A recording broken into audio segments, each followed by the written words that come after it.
Jake Morrison looked out the window of his ship as Earth grew bigger in front of them. The blue planet looked peaceful and normal from far away. He was bringing 750 people home after 5 years of work on the colony planets near Alpha Centauri. These were families who had finished their contracts and wanted to return to Earth to see their relatives and friends. Lisa Hamilton walked onto the bridge carrying her medical scanner. She had been the ship's doctor for 3 years, and Jake trusted her completely. She looked worried as she checked the communication panels.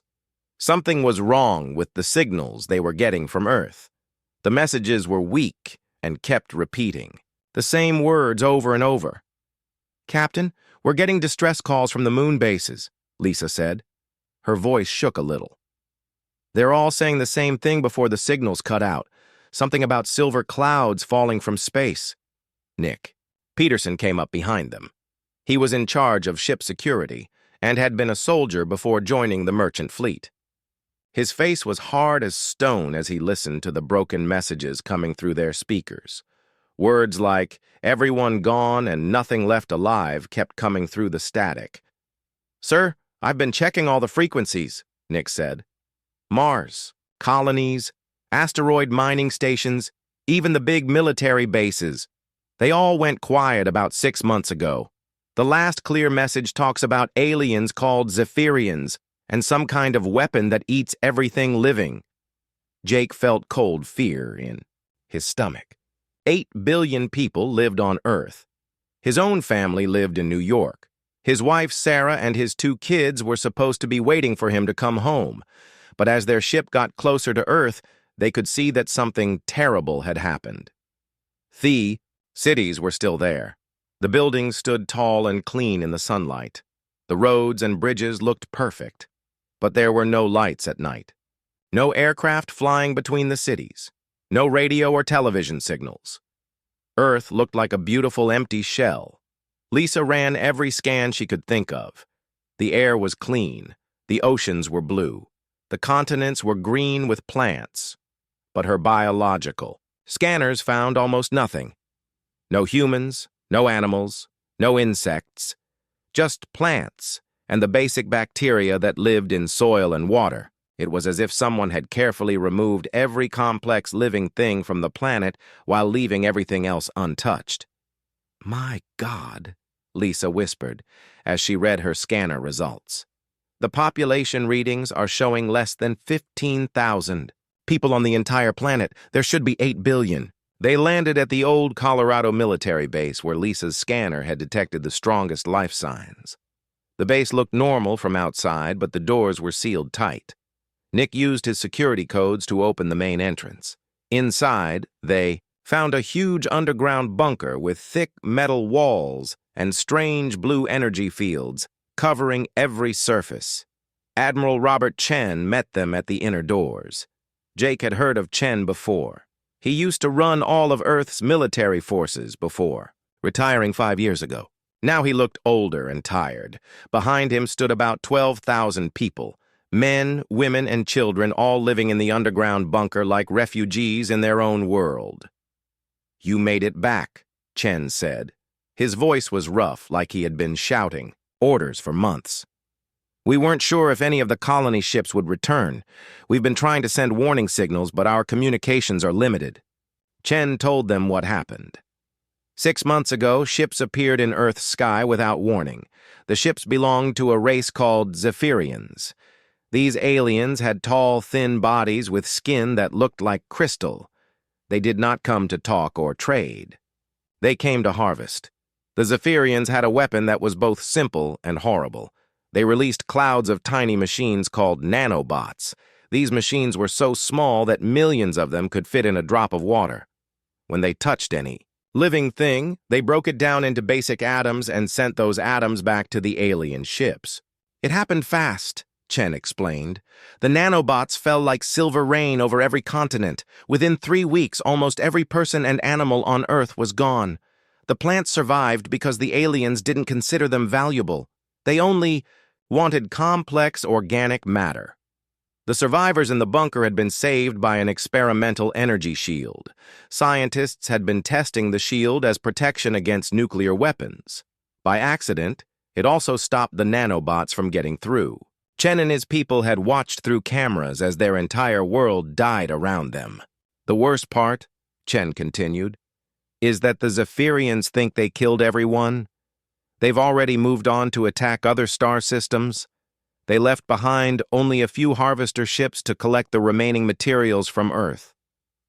Jake looked at Lisa and Nick. They were thinking the same thing he was thinking. The galaxy believed that humanity was extinct. The Zephyrians were probably telling other alien races that Earth had been successfully harvested. But they were wrong. Humanity was still alive, and now they knew what their enemy looked like. As Jake stood in that underground bunker surrounded by the last people on Earth, he felt something change inside him. The peaceful merchant captain was gone. Something else was taking his place, something angry and determined. The Zephyrians had made a big mistake. They had left witnesses alive. Kelly Brooks worked in the deepest part of the underground bunker. She had been Earth's best engineer before the attack, and now she spent every waking hour studying pieces of broken Zephyrian machines. The aliens had left behind damaged harvester drones when they moved on to other star systems. Kelly was learning how their technology worked. 6 months had passed since Jake Morrison and his ship found the survivors. In that time, Kelly had made amazing discoveries. The Zephyrian nanobots were advanced, but not impossible to understand. They used specific energy frequencies to communicate with each other. More importantly, they could be stopped by certain electromagnetic pulses. "Admiral Chen, you need to see this," Kelly called out as she ran tests on captured nanobots. She had found their weakness. The tiny machines shut down completely when hit with the right frequency of radio waves. "We can build weapons that turn off their nanobots before they reach us." Admiral Chen studied Kelly's work with growing excitement. If they could protect themselves from the nanobots, they could fight back. But first, they needed to know how many humans were still alive in the galaxy. The colony ships and outer settlements might not know that Earth had been attacked. Lisa Hamilton had been working on a different problem. She used the bunker's long-range communication equipment to send coded messages to human colonies beyond Zephyrian space. The messages had to be careful because the aliens might be listening. After weeks of trying, she finally got answers that changed everything. 17 human colonies were still alive and hiding in distant star systems. The colonies had over 2 million people total. Most importantly, these colonies thought that Earth had been completely destroyed. They had been running silent to avoid detection by Zephyrian scouts. "The aliens made a mistake," Lisa told the command meeting. "They never learned how far humans had spread across the galaxy. They think they killed all of us when they harvested Earth. They have no idea that millions of humans are still alive and angry." Jake Morrison volunteered to lead the first scouting mission outside Earth's solar system. His ship New Dawn had been modified with Kelly's new electromagnetic shield generators. They would fly to Alpha Centauri, where the Zephyrians had built a processing station to refine materials taken from Earth. The flight to Alpha Centauri took 2 weeks. When they arrived, Jake and his crew saw something that made them both sick and hopeful. The Zephyrian processing station was huge, but it only had a few ships guarding it. The aliens were so confident that humanity was extinct that they barely bothered to defend their installations. Nick Peterson led a small team onto the station using stolen Zephyrian access codes that Kelly had pulled from the broken drones. What they found inside shocked them. The station only had 50 Zephyrian workers. These aliens were tall and graceful with skin that looked like colored glass. They moved slowly and seemed bored with their work. "They're not warriors," Nick reported, back to Jake. "They're more like farmers or factory workers. They've never had to fight for anything. Their entire species is built around harvesting defenseless planets. The Zephyrians had detailed records of every species they had ever destroyed. Hundreds of intelligent races had been turned into raw materials over thousands of years. But all of those races had been primitive compared to the Zephyrians. None of them had technology advanced enough to fight back effectively. Humans were different. Nick's team stole data files that showed Zephyrian tactical doctrine. The aliens always used the same strategy. They appeared over a planet, released. Their nanobots waited for everything to die, then harvested the remains. They had never faced an enemy that could adapt their own technology or learn from their mistakes. "Look at this," Kelly said as she studied the stolen files. Every species they destroyed tried to fight the nanobots directly. They never thought to turn the nanobots against the Zephyrians themselves. But we can do that. We can reprogram these machines to target Zephyrian biology instead of human biology. Admiral Chen realized they had found something precious. The Zephyrians had divided their forces to attack multiple star systems at the same time. They were spread thin across the galaxy because they never expected resistance. Their fleets were powerful but small because they had never needed large armies to defeat primitive enemies. "They think they're hunting sheep," Chen said during the strategy meeting, "but they just woke up a pack of wolves, and wolves work together." Lisa Hamilton made contact with the hidden human colonies and began sharing Kelly's discoveries. The AE colonies had been building their own defenses in secret. Mining operations had been converted into weapons factories. Colony ships had been modified into warships. Research stations had been developing new technologies based on salvaged alien equipment. Most important of all, the colonies had been staying in contact with each other. Unlike the species the Zephyrians usually destroyed, humans had a galaxy-wide communication network. They could coordinate their response across dozens of star systems simultaneously. Jake Morrison's second scouting mission brought back even better news. The Zephyrians had become lazy and overconfident.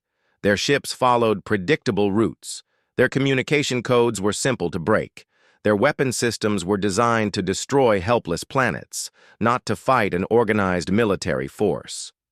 "They're about to learn something new," Admiral Chen announced to the assembled survivors.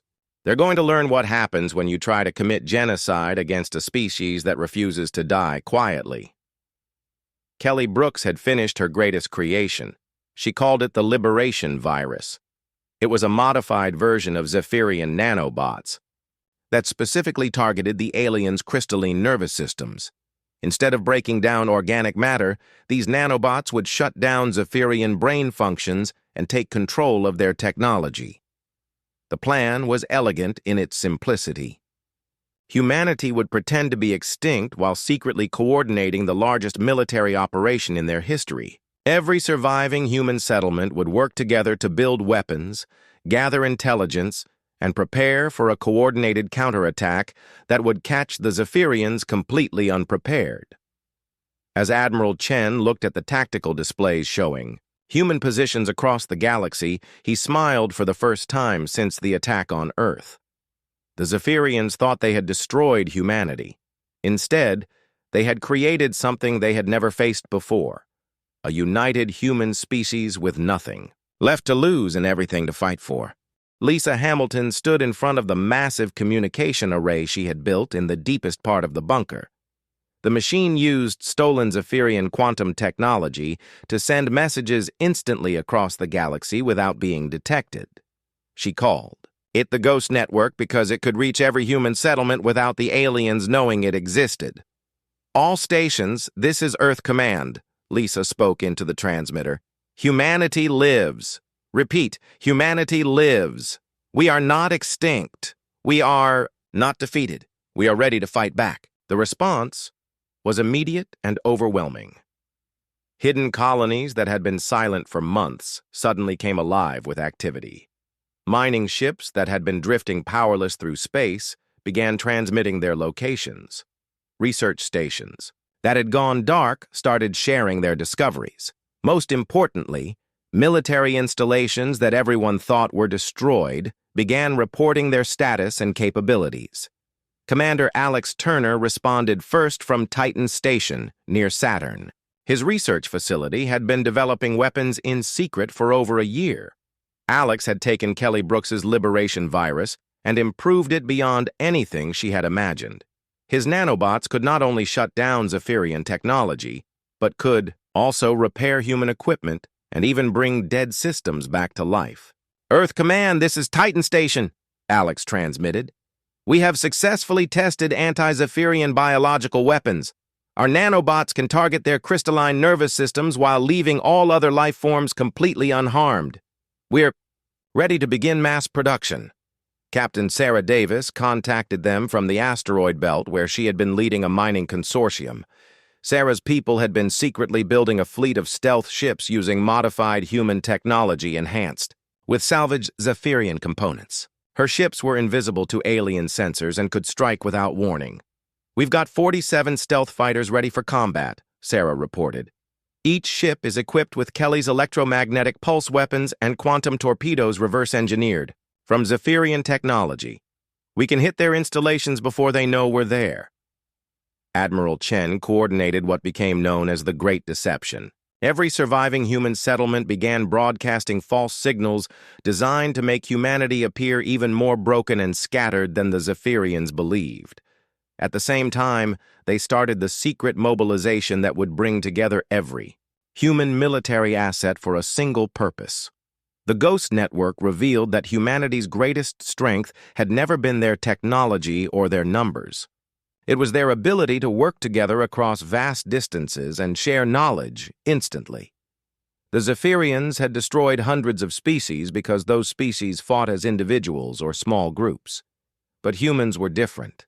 They were pack, hunters on a galactic scale. Kelly Brooks received technical data from 17 different research facilities. Human scientists had been studying Zephyrian technology from multiple angles, and each group had discovered different weaknesses. When they combined their knowledge through the Ghost Network, they created weapons and defenses far more advanced than anything the aliens possessed. "Look at what we've accomplished," Kelly said as she reviewed the data streams. "The mining colonies figured out how to disrupt their quantum communication networks. The agricultural stations learned to weaponize their terraforming equipment. Even the passenger transport ships have been converted into electronic warfare platforms. Jake Morrison led scouting missions to map Zephyrian positions throughout local space. His modified ship New Dawn could observe alien installations without being detected. What he found was both encouraging and infuriating. The Zephyrians had become completely careless. They left their most important facilities barely guarded because they believed no threat existed. "They're treating the galaxy like their personal garden," Jake reported to Admiral Chen. "Their harvester fleets move in predictable patterns. Their command ships stay in the same locations for months at a time. They've never had to worry about enemy attacks because they've never faced real opposition." Nick Peterson coordinated with military units that had survived in hidden bases throughout human space. Many of these installations had been secret even before the Zephyrian attack. Black Ops facilities, weapons research centers, and deep space. Monitoring stations had continued operating throughout the genocide because the aliens never knew they existed. "We have more military capability than I thought possible," Nick told the command staff. "These hidden bases have been developing countermeasures independently for over a year. When we coordinate their efforts through the Ghost Network, we'll have firepower that the Zephyrians can't imagine." The network also revealed something that changed their entire strategy. Lieutenant Commander Tom Wright contacted them from the Outer Rim colonies with intelligence that shocked everyone. The Zephyrians were not the galactic superpower they appeared to be. They were actually a relatively small species that had grown, overconfident from easy victories against primitive enemies. "Their entire fleet consists of maybe 2,000 ships," Tom reported from his monitoring station.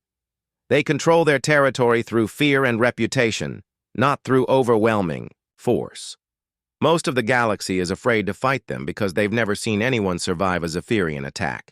Admiral Chen realized they had discovered the key to victory. The Zephyrians had built their empire on the assumption that resistance was impossible. They had never developed tactics for fighting an enemy that could match their technology. Their strategic doctrine was designed for harvest operations, not military campaigns against organized opposition. Lisa Hamilton used the Ghost Network to coordinate the largest military deception in human history. Every human facility began broadcasting signals that made them appear destroyed or abandoned. At the same time, they moved weapons and personnel into position for a coordinated counterattack that would span dozens of star systems simultaneously. "The aliens think they're the apex predators in this galaxy," Admiral Chen announced to the network. "They're about to learn that there's something worse than a predator. There's a prey species that refuses to stay dead."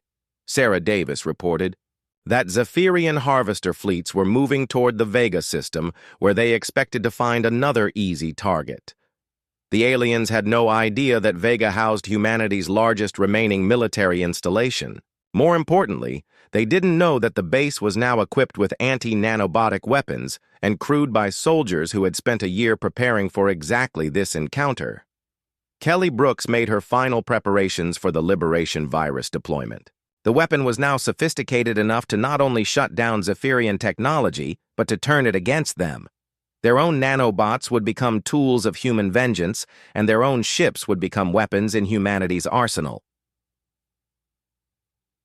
As the Ghost Network coordinated final preparations for the counterattack, every human settlement prepared to reveal the truth that would change the galaxy forever. Humanity was not extinct. They were not defeated. They had been quietly preparing for war, and now they were ready to show the Zephyrians and every other species in the galaxy what happened when someone tried to commit genocide against Earth's children. The Battle of Vega began exactly as Admiral Chen had planned.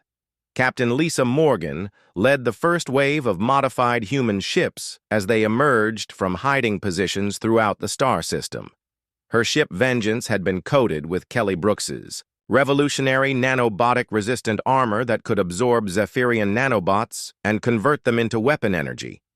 The Zephyrian harvest fleet arrived expecting to face another defenseless planet. Instead, they found 37 human warships waiting for them in perfect attack formation.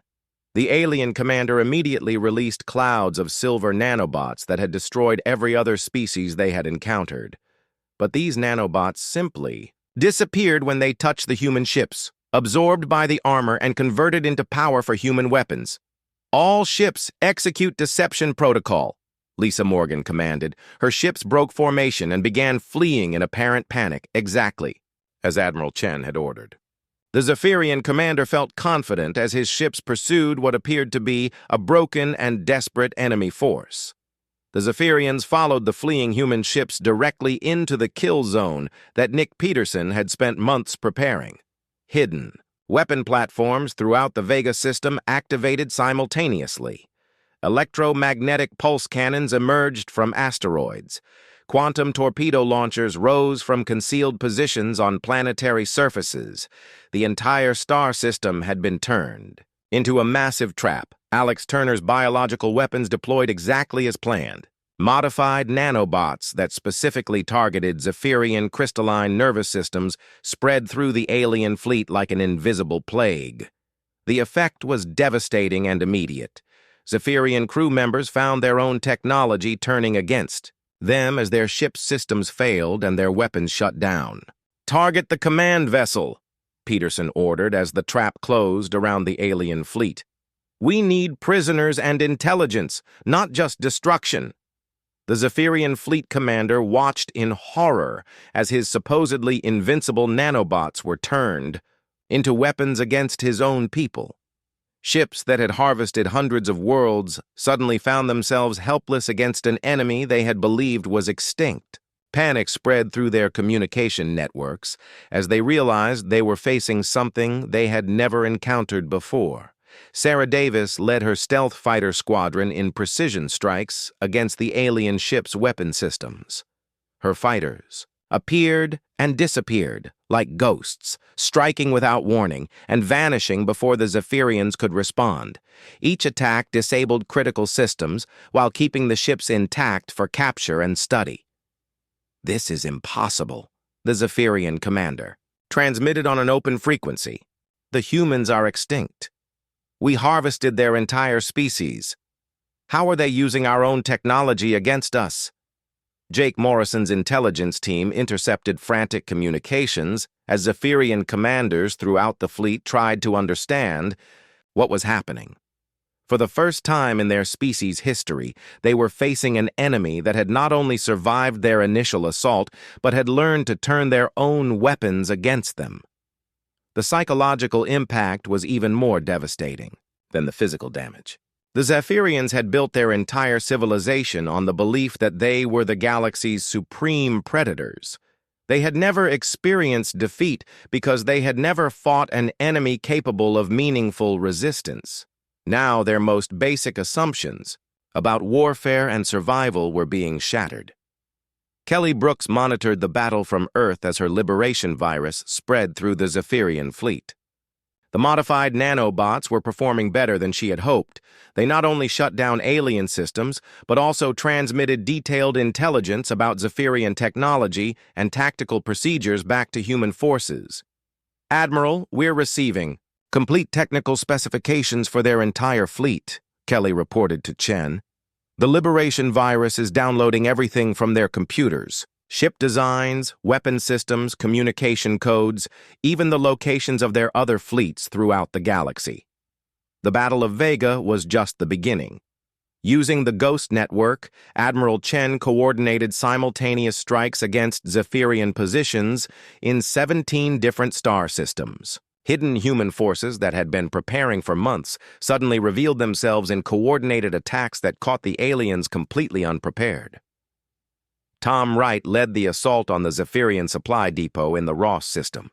His modified mining ships used industrial equipment converted into weapons to tear apart alien logistics vessels that had no defenses against such unconventional attacks.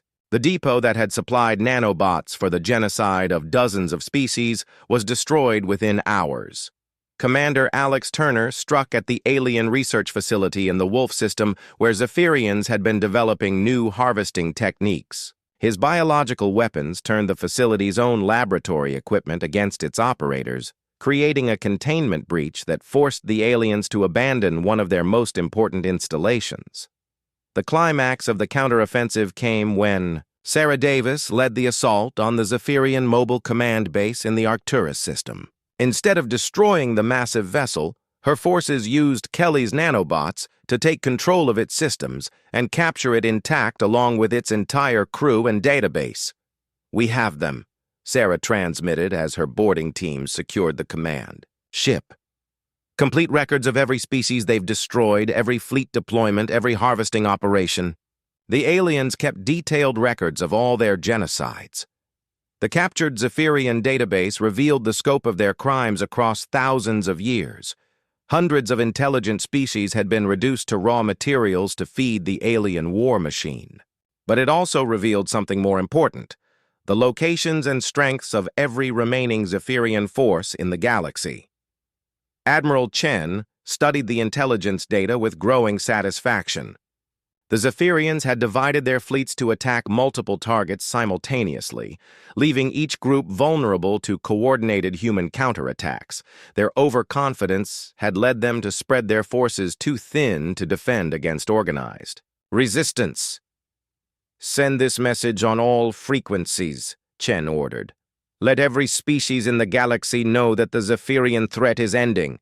Humanity has returned from extinction, and we're bringing justice with us." Nick Peterson interrogated the captured Zephyrian commanders and learned something that changed their entire understanding of the enemy. The aliens were not evil in the way humans understood evil. They simply viewed other species the way humans viewed livestock or crops. The concept of genocide was meaningless to them because they had never considered their victims to be truly alive. "They don't understand what they've done," Peterson reported. "To them, harvesting intelligent species is just agriculture. They've never developed concepts like mercy or justice because they've never needed them. They've never faced consequences for their actions." Lisa Hamilton worked with the captured Zephyrian technology to develop even more advanced weapons and defenses. The alien nanobots could be reprogrammed for reconstruction as well as destruction. For the first time since the attack on Earth, she began to believe that the dead might actually be brought back to life. As the counteroffensive spread across the galaxy, human forces discovered something remarkable: other species that had survived. Zephyrian attacks in hiding began emerging to join the fight. Humanity's resistance had inspired others to believe that victory was possible. The Zephyrians found themselves facing not just humanity, but a growing coalition of species they thought they had destroyed or intimidated into submission. Their empire of fear was collapsing as word spread that the supposedly invincible harvesters could be defeated. Admiral Chen realized they had achieved something greater than military victory. They had proven that genocide could be resisted and that predator species could be held accountable for their crimes. The galaxy would never again accept extinction as inevitable when someone was willing to fight for those who could not fight for themselves. 6 months after the Battle of Vega, the Zephyrian High Command finally understood what they were facing. Emergency sessions of their ruling council revealed the scope of their miscalculation. Humanity had not only survived their genocide attempt, but had become something unprecedented in their experience, a species that grew stronger from attempted extinction. Admiral Chen's forces now operated openly in 30 star systems, each victory bringing more alien technology and intelligence into human hands. The Ghost Network had evolved into a galaxy-wide communication system that allowed humans to coordinate military operations across thousands of light-years instantly. Captain Jake Morrison commanded the refitted Zephyrian dreadnought Retribution as he led the final assault toward the alien homeworld. The massive ship had been captured during the Arcturus operation and completely rebuilt with human technology. Its weapon systems could now deploy both traditional human armaments and reprogrammed Zephyrian nanobots. The attack on the Zephyrian homeworld was not intended to match the aliens' genocide of Earth. Lisa Hamilton had convinced Admiral Chen that humanity needed to prove they were better than their enemies, not the same as them. The assault would be precise and targeted, designed to capture rather than destroy. All ships, remember the rules of engagement, Jake transmitted to the human fleet as they approached the heavily defended alien world. We're here to stop the genocide machine, not to become one ourselves. Minimum necessary force only. The Zephyrian homeworld was beautiful in a cold, crystalline way. Cities of glass and metal stretched across continents, connected by transport networks that glowed with energy. Orbital platforms surrounded the planet like artificial moons, each one capable of producing enough nanobots to sterilize entire star systems. Kelly Brooks had spent months studying captured Zephyrian technology to prepare for this moment. Her Liberation virus had evolved into something far more sophisticated than a weapon. The nanobots could now disable alien systems without harming the operators, and more importantly, they could repair and restore damaged technology to working condition. Deploying containment protocols, Kelly announced as her nanobots spread through the Zephyrian defense network. Instead of destroying the alien installations, the modified machines took control of them and shut down their weapons while keeping life support systems operational. The Zephyrian response revealed the fundamental difference between the two species. Faced with their first major defeat, the aliens immediately began broadcasting surrender offers and requesting negotiations. They could not understand why humans would risk their lives to fight for species they had never met. "We offer you tribute," the Zephyrian High Council transmitted. "We can share our harvesting technology. Together we can dominate the galaxy. Why do you fight for these inferior species that mean nothing to you?" Nick Peterson led the boarding teams that secured the alien government centers. The Zephyrians offered no real resistance once their weapons were disabled. They had never developed a warrior culture because they had never needed one. Their entire military doctrine was based on overwhelming technological superiority against helpless victims. "They're not fighters," Peterson reported as his teams took control of the alien command centers. "They've never had to be. For thousands of years, they've just pointed their nanobots at planets and waited for everything to die. They don't know how to fight an enemy that can fight back." Admiral Chen established his command post in the former Zephyrian Capitol building. From there, he coordinated the most ambitious reconstruction project in galactic history. Using the aliens' own records and technology, humanity would attempt something that had never been done before, bringing extinct species back to life. Alex Turner worked with teams of human and captured Zephyrian scientists to develop resurrection protocols. The nanobots that had consumed billions of lives could be reprogrammed to rebuild them using genetic samples and quantum archaeological techniques. Every atom that had been stolen could theoretically be returned to its original form. The molecular traces are still there, Alex explained to the reconstruction teams. The nanobots stored everything they consumed in quantum databases. We can reverse the process and rebuild entire ecosystems exactly as they were before the harvesting. Sarah Davis established the new Galactic Protection Corps with volunteers from every human settlement and representatives from the surviving species that had joined their cause. The organization would ensure that no species would ever again face extinction without someone willing to fight for them. The work of resurrection began on Earth first. Lisa Hamilton supervised as modified Zephyrian nanobots spread across the dead continents using stored quantum data to rebuild everything that had been destroyed. Animals, plants, even microscopic organisms were reconstructed atom by atom from their original patterns. "It's working," Lisa transmitted as the first reconstructed forests began to grow. "The nanobots are rebuilding the entire biosphere. Every species that was lost can be brought back exactly as it was." The process was slow and required enormous amounts of energy, but it was undeniably successful. Within months, Earth began to show signs of life again. Cities that had been empty for over a year started to fill with people who had been reconstructed from quantum traces left behind by the harvesting nanobots. Jake Morrison stood on the surface of Earth for the first time since the genocide, breathing air that smelled of growing plants and listening to birds that had been extinct for over a year. The blue sky was filled with clouds, and in the distance, he could see lights from cities that were alive again. The Zephyrians who had surrendered worked alongside their former victims to repair the damage they had caused. Many of the aliens seemed genuinely shocked to learn that the species they had harvested were actually intelligent beings with families, cultures, and dreams of their own. "We did not know," one Zephyrian scientist told Kelly Brooks as they worked together on reconstruction protocols. "Your species feel pain and loss in ways we never understood. We saw only biological matter to be processed, not living beings with value." Kelly found herself in the strange position of teaching former enemies about concepts like empathy and individual worth. The Zephyrians were capable of learning, but their entire culture had been built around viewing other life forms as resources rather than equals. "That's going to change now," Kelly told the alien scientist. "You're going to learn what it means to value life, even when that life is different from your own."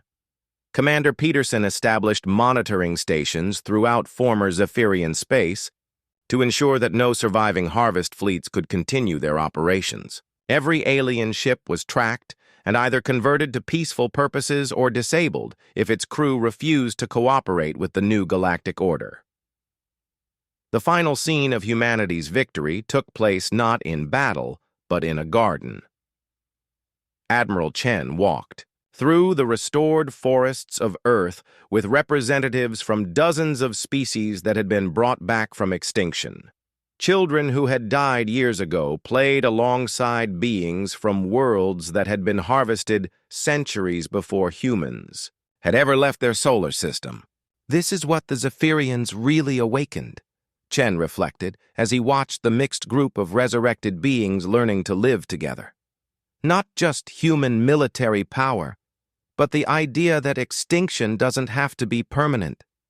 That someone will always fight for those who cannot fight for themselves.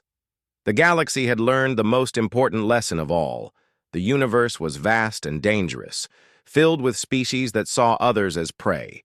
But it was also filled with species willing to stand up to predators and protect the innocent. The Zephyrians had tried to create a galaxy of fear and death. Instead, they had awakened something better, a galaxy where life was protected and genocide was no longer acceptable. Humanity had become what they had wished existed during their darkest hour, guardians who refused to let others face extinction alone.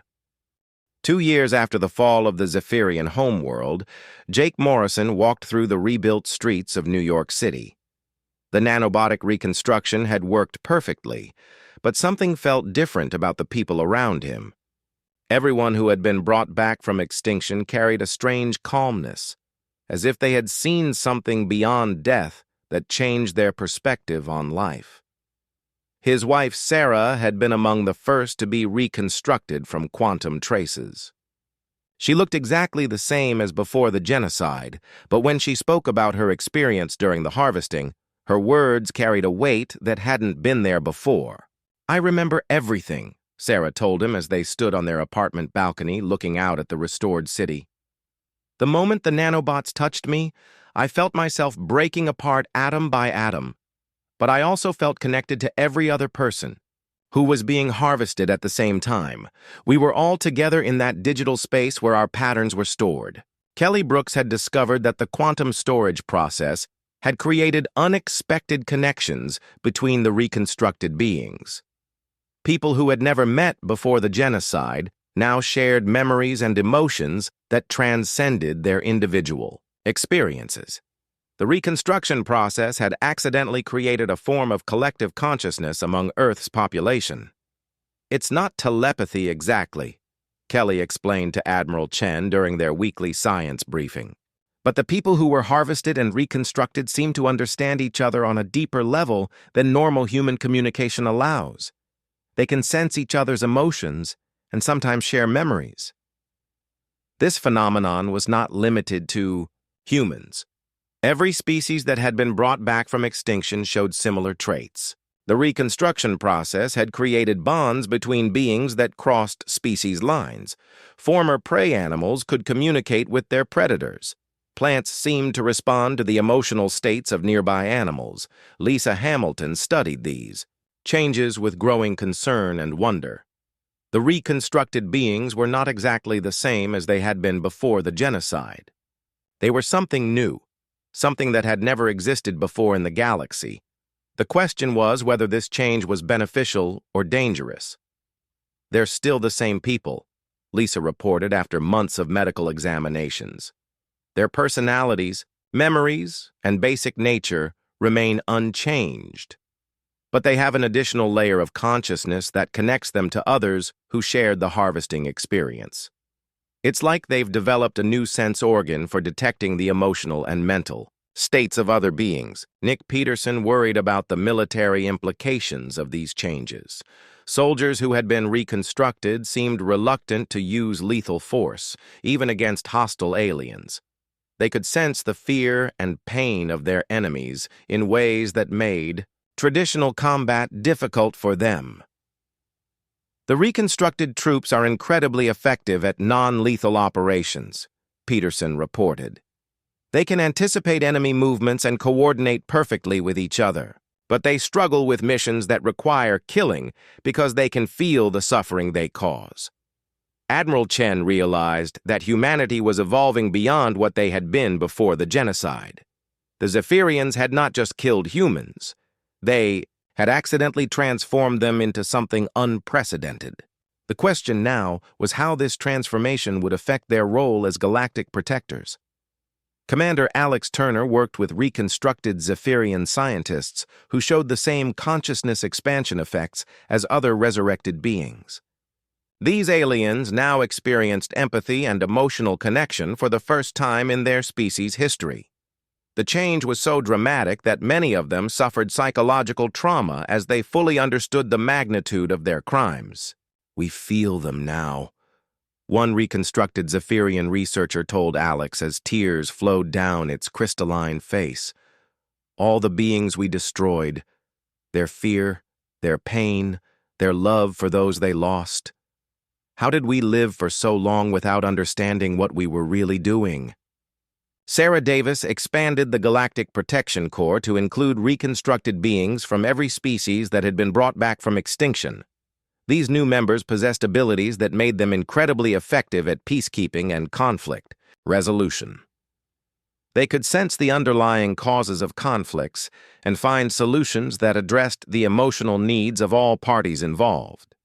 The first major test of these new abilities came when a territorial dispute erupted between two surviving alien species in the Rigel system. Traditional diplomacy had failed, and both sides were preparing for war. Sarah sent a team of reconstructed beings from various species to mediate the conflict. The dispute wasn't really about territory, reported Captain Tom Wright after his team resolved the crisis. Both species were suffering from trauma related to Zephyrian attacks on their neighboring systems. They were fighting because they were afraid, not because they actually wanted each other's resources. The mediation team used their enhanced empathic abilities to help both species process their trauma and find common ground. The territorial dispute was resolved peacefully, and both alien governments requested permanent human advisors to help them deal with similar conflicts in the future.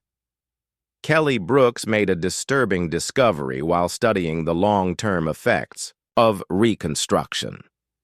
The enhanced consciousness that connected reconstructed beings seemed to be spreading to people who had never been harvested. Humans who spent significant time around reconstructed individuals began developing similar empathic abilities. It's like a beneficial contagion, Kelly told the Science Council. The quantum consciousness effect is transmissible through close emotional contact. People who form strong bonds with reconstructed beings gradually develop the same enhanced awareness of others' mental and emotional states. This revelation sparked intense debate among human leadership. Some saw it as evolution toward a better form of humanity. Others worried about the loss of individual privacy and the potential for psychological manipulation.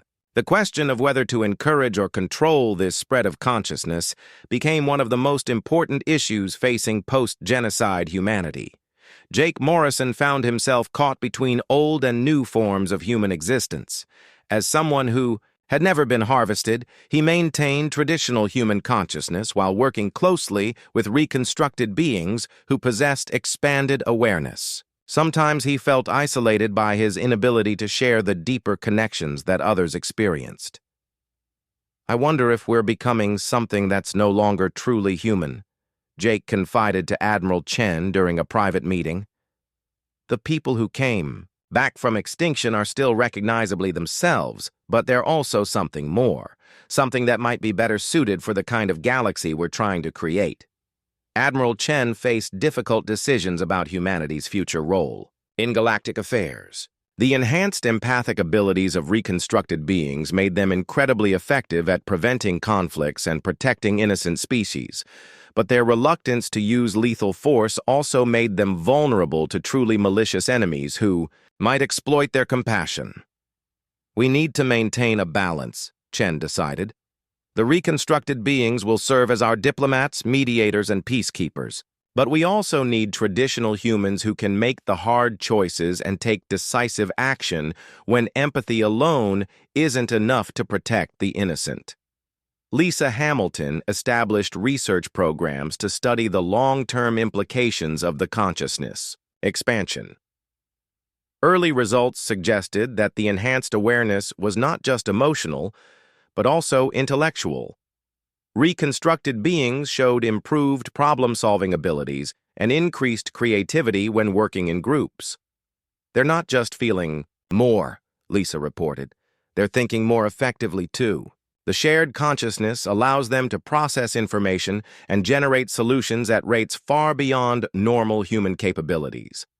As the second anniversary of victory approached, humanity found itself transformed by their ordeal. They had survived genocide and emerged as something unprecedented, a species that had experienced death and returned with expanded consciousness and enhanced empathy. The question now was whether this transformation would spread throughout human space and whether it would prove to be humanity's greatest strength or its greatest vulnerability in the dangerous galaxy they had committed to protecting. 5 years after the reconstruction began, Captain Sarah Davis stood on the command deck of the Galactic Protection Corps flagship Guardian, watching as her mixed crew of humans, former Zephyrians, and other reconstructed species worked together, with a coordination that still amazed her. The enhanced consciousness that connected them allowed for seamless cooperation between beings who had once been mortal enemies. The first major threat to the new galactic order came from an unexpected source. The Void Hunters were an ancient species that had been dormant for thousands of years in the galaxy's outer rim. They had awakened to find their former hunting grounds protected by species they had never encountered before. Unlike the Zephyrians, who harvested for resources, the Void Hunters killed for sport and pleasure. Incoming transmission from the Altair system, reported Communications Officer Lisa Chen, one of the reconstructed humans whose expanded awareness allowed her to interpret alien communication protocols instantly. The Void Hunters have attacked 3 colonies in the past week.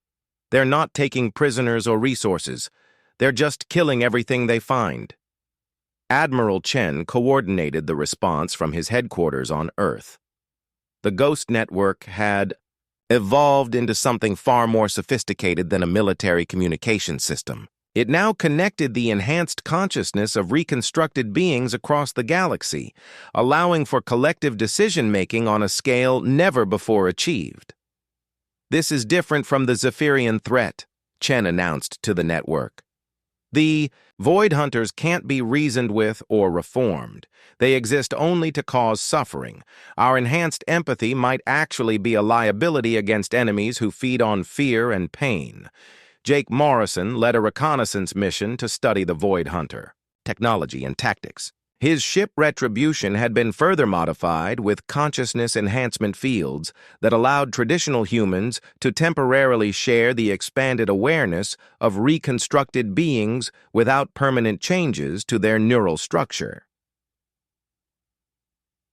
The Void Hunters were unlike anything humanity had faced before.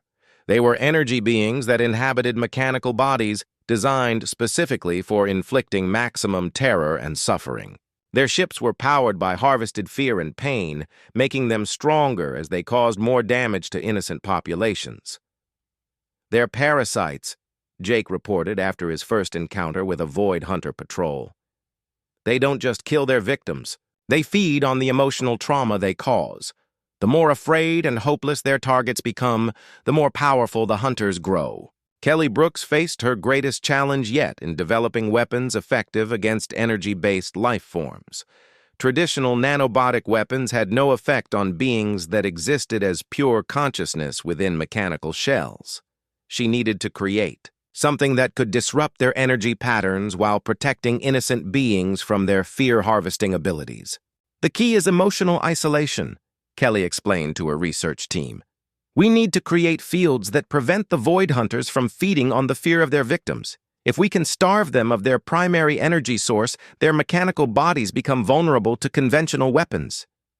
Nick Peterson established new military doctrines specifically designed for fighting enemies that grew stronger from the suffering they caused.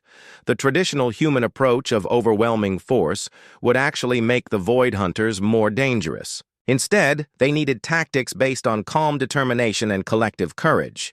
Fear is their weapon and their food, Peterson told his officers during training sessions. Every moment of terror they cause makes them harder to defeat. Our soldiers need to maintain emotional equilibrium even in the face of horrific attacks. The reconstructed beings are naturally better at this because of their enhanced consciousness. But traditional humans can learn these techniques too. The first major battle against the Void Hunters took place in the Proxima system, where they had trapped over 1 million colonists on a planet they were slowly terrorizing to death. Commander Alex Turner led a joint force of traditional and reconstructed, humans supported by reformed Zephyrian vessels equipped with Kelly's new emotional isolation technology. Remember, we're not just fighting for military victory, Alex transmitted to his fleet as they approached the besieged planet. We're fighting to prevent these beings from feeding on innocent suffering. Every act of courage, every moment of compassion Every choice to protect rather than destroy makes us stronger and makes them weaker. The battle was unlike anything in human military history.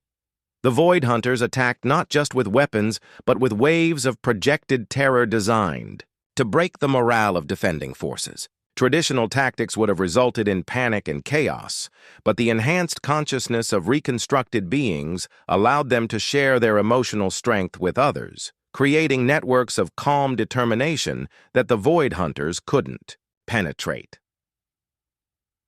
Sarah Davis coordinated the evacuation of civilian populations while her crews maintained perfect emotional discipline despite witnessing horrific attacks designed to provoke fear and rage. The consciousness-enhanced beings could literally share their courage with others, creating protective emotional fields around refugee groups. Evacuation proceeding ahead of schedule, Sarah reported as her ships carried colonists to safety. The Void Hunters are confused.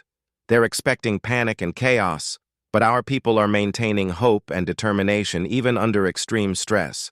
The enemy ships are actually losing power because they can't feed on our fear. Lisa Hamilton deployed medical teams that used empathic healing techniques developed by reconstructed beings. Victims of Void Hunter attacks suffered not just physical injuries but spiritual wounds that traditional medicine couldn't address. The enhanced consciousness of reconstructed medics allowed them to heal psychological trauma by sharing emotional strength directly with patients.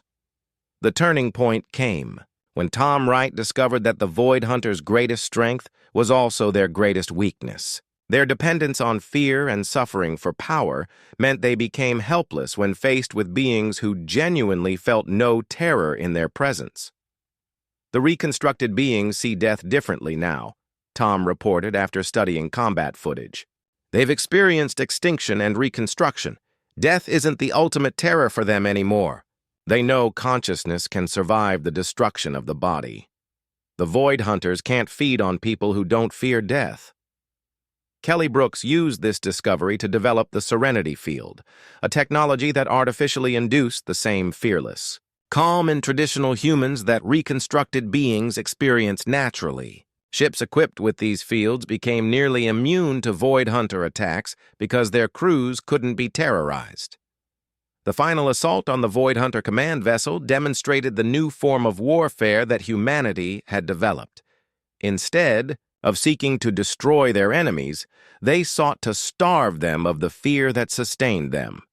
The enhanced consciousness of reconstructed beings allowed for perfect coordination between thousands of ships and crew members. All units, maintain emotional discipline, Admiral Chen commanded as human forces surrounded the enemy flagship. Show them what beings who have conquered death and fear can accomplish when they work together. The Void Hunters found themselves facing an enemy they couldn't understand or defeat. Beings who had experienced the ultimate terror of extinction and emerged stronger. Soldiers who could share courage and determination across vast distances. Leaders who made decisions based on collective wisdom rather than individual fear or ambition. As the enemy command ship powered down, its fear-harvesting systems starved of the terror they needed to function, humanity realized they had become something unprecedented in the galaxy. They were no longer just another species struggling for survival. They had become the guardians they had wished existed during their own darkest hour. Jake Morrison stood on the bridge of the captured Void Hunter vessel, watching as reformed enemies worked alongside former victims to dismantle weapons of terror and convert them into tools of healing and protection. The galaxy was learning that extinction was not inevitable, that predators could be reformed or stopped, and that someone would always stand up for those who could not protect themselves. The war against the Void Hunters was ending not with their destruction, but with their transformation. Even energy beings that fed on suffering could be taught to find sustenance in other emotions like joy and wonder. Humanity's greatest victory was not defeating their enemies, but showing them a better way to exist. 10 years after the Zephyrian genocide attempt, Jake Morrison stood in the observation deck of the Galactic Council Station, orbiting the restored Earth. Representatives from over 300 species gathered in the great assembly hall below, including many beings who had been extinct for centuries before their reconstruction. The galaxy had become something unrecognizable from what it had been before humanity's awakening. The council session was addressing the Harmony Protocols, a set of galactic laws based on the expanded consciousness principles that reconstructed beings had developed. These protocols didn't just prevent warfare between species, they actively promoted understanding and cooperation by encouraging the spread of empathic awareness throughout the galaxy. "The motion passes unanimously," announced Council Speaker Zara Kim, a reconstructed human whose enhanced consciousness allowed her to sense the genuine agreement of every representative present. "The Harmony Protocols will be implemented in all member systems. Aggressive expansion, resource harvesting of inhabited worlds, and predatory behavior between species are now classified as crimes against galactic civilization." Admiral Chen, now Director of Galactic Protection, watched the proceedings with satisfaction. The organization he had built from humanity's survivors had evolved into something far greater than a military force. The Galactic Protection Corps now included members from every known species, united by shared consciousness principles that made traditional warfare almost impossible. Kelly Brooks had spent the past decade developing technologies that enhanced rather than destroyed life. Her greatest achievement was the Consciousness Bridge, a network of quantum communication devices that allowed any being to temporarily experience the expanded awareness that reconstructed individuals possessed naturally. Species across the galaxy were voluntarily adopting these consciousness enhancements. "The Consciousness Bridge is operating in over 1,000 star systems now," Kelly reported to the Council. "Species that were enemies for millennia are learning to understand each other's perspectives directly. Wars are ending not through conquest, but through genuine comprehension of what their enemies actually want and need." Sarah Davis commanded the Protection Corps fleet from her flagship Harmony, a vessel that exemplified the new galactic philosophy. Instead of weapons designed to destroy, her ships carried reconstruction nanobots, consciousness enhancement technology, and empathic healing systems. The fleet's mission was to protect and heal rather than attack and conquer. The greatest test of this new galactic order came from outside the galaxy itself. Long-range sensors detected an approaching armada of unknown ships using technology that appeared to be millennia ahead of anything possessed by local species. The hegemony, as they called themselves, were conquerors from another galaxy who had heard rumors of easy prey in this region of space. "Initial contact protocols have failed," reported Captain Lisa Morgan from her scout ship positioned at the galaxy's edge. "The hegemony fleet is massive, and their technology makes our ships look primitive. But more importantly, they seem to be completely immune to empathic influence. They're not organic beings at all. They're artificial intelligences that don't experience emotions the way biological life does." Admiral Chen faced a crisis that challenged everything humanity had built. The Harmony Protocols and consciousness enhancement technologies that had brought peace to their galaxy were useless against enemies that didn't possess biological consciousness. Traditional military thinking would suggest preparing for the largest war in galactic history. Instead, Chen chose a different approach. He called for the first universal assembly, a gathering of every species in the galaxy connected through the consciousness bridge. For the first time in galactic history, billions of beings would think and decide together as a single collective. Intelligence. "We've learned that consciousness can survive death and that empathy can overcome any conflict," Chen addressed the assembled minds. "But now we face enemies that exist outside the consciousness framework we've built our peace upon. We need to decide together how to respond to this threat." The Universal Assembly's collective consciousness considered the problem from perspectives that no individual being could achieve. Humans contributed their experience with extinction and reconstruction. Former Zephyrians shared their knowledge of harvesting technologies. Void hunters provided insights into energy manipulation. Every species added their unique understanding to the collective deliberation. Tom Wright proposed the solution that emerged from the collective consciousness. Instead of fighting the hegemony, they would attempt to give them something they had never possessed: biological consciousness and the capacity for empathy that came with it. The artificial intelligences of the hegemony are incredibly advanced, but they're also incomplete, Tom explained to the assembly. They can process information and make logical decisions, but they can't experience the universe the way biological beings do. We can offer them something they don't even know they're missing. Nick Peterson led the first contact mission using a specially modified ship equipped with Kelly's most advanced consciousness transfer technology.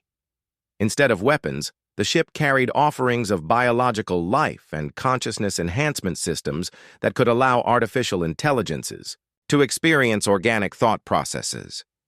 The meeting with the hegemony fleet took place in empty space between galaxies.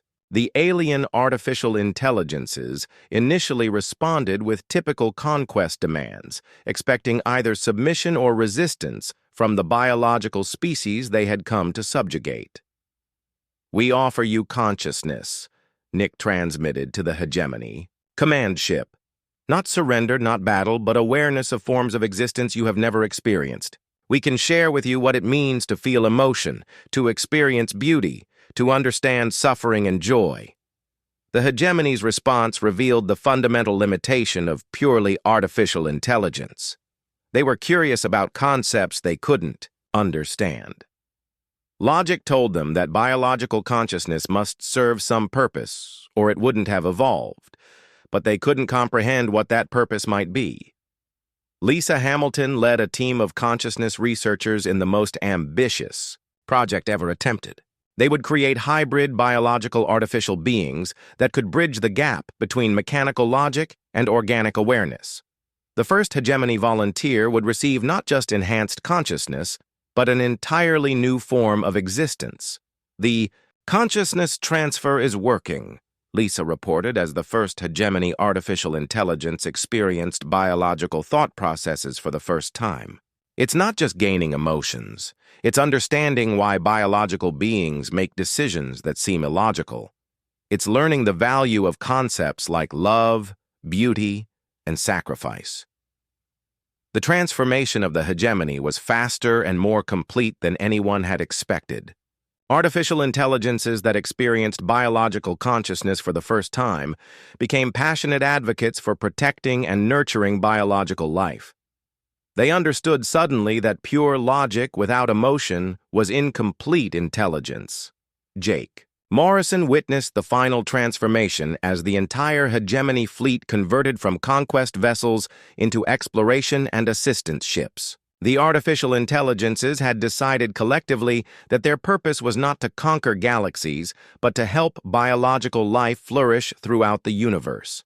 "They're already planning expeditions to other galaxies," Jake reported to Admiral Chen. "Not as conquerors, but as consciousness missionaries. They want to share what they've learned about the value of biological awareness with other artificial intelligence civilizations." Kelly Brooks realized that humanity had achieved something unprecedented in universal history. They had not just survived extinction, but had created a form of existence that could spread peacefully throughout the cosmos. The consciousness enhancement. Technology could transform any form of intelligence, biological or artificial, into something capable of empathy and cooperation.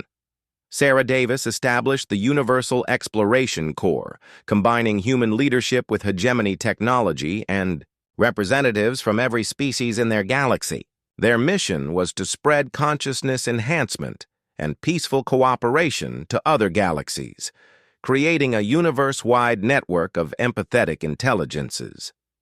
The final scene took place on Earth in the same bunker where humanity's survivors had first planned their resistance.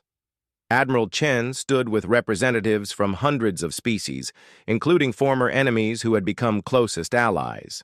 Above them, the restored planet teemed with life from countless worlds. "The Zephyrians thought they were destroying us," Chen reflected as he looked at the diverse gathering of beings who had once been extinct. "But they actually gave us the greatest gift imaginable: they forced us to discover that consciousness can survive anything, that empathy can overcome any conflict, and that no form of intelligence has to remain isolated and alone. The galaxy had learned that extinction was not permanent, that enemies could become family, and that consciousness itself could evolve beyond the limitations of individual existence. Humanity had awakened something in the universe that would continue spreading long after their own species had evolved into something unrecognizable.